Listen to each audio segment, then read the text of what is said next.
Hello, I'm Luke Ford from lukeford.net, where I've written a couple of articles on my favorite pop group, Air Supply. And Air Supply essentially consists of two main men, Englishmen,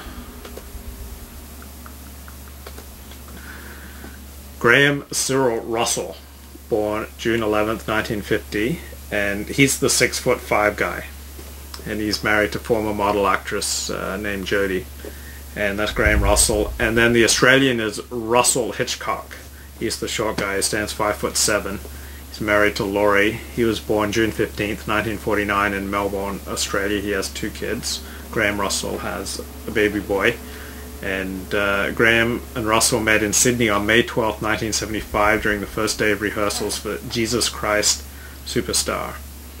And Graham Russell writes, "Through our affinity with the Beatles, we became instant friends among a group of theatre people that we didn't know." And Graham was primarily a songwriter, while Russell was primarily a singer. While they were still working on Superstar, they made demos of Love and Other Bruises and If You Knew Me. And Graham remembers, as a last resort, we saw Peter Dawkins from CBS, who had already had a lot of hits with other artists. He loved the sound he heard. We made a single in 4 hours at Albert Studio on King Street in Sydney. We didn't even have a name yet. That night I dreamed of a billboard with flashing neon lights, and on it said Air Supply. That became the name, for we had no other.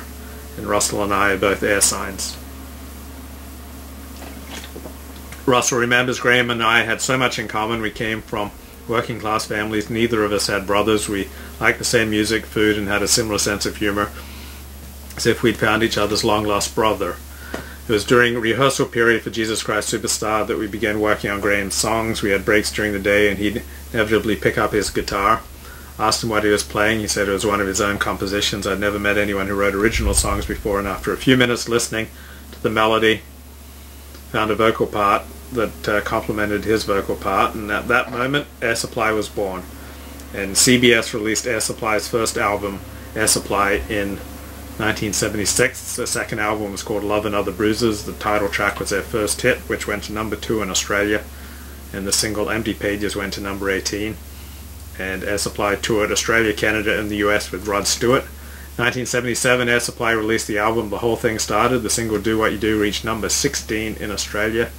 And their fourth released album, Life Support, appeared in 1979. The single Lost in Love went to number 1 in Australia, and it was re-recorded for release in America.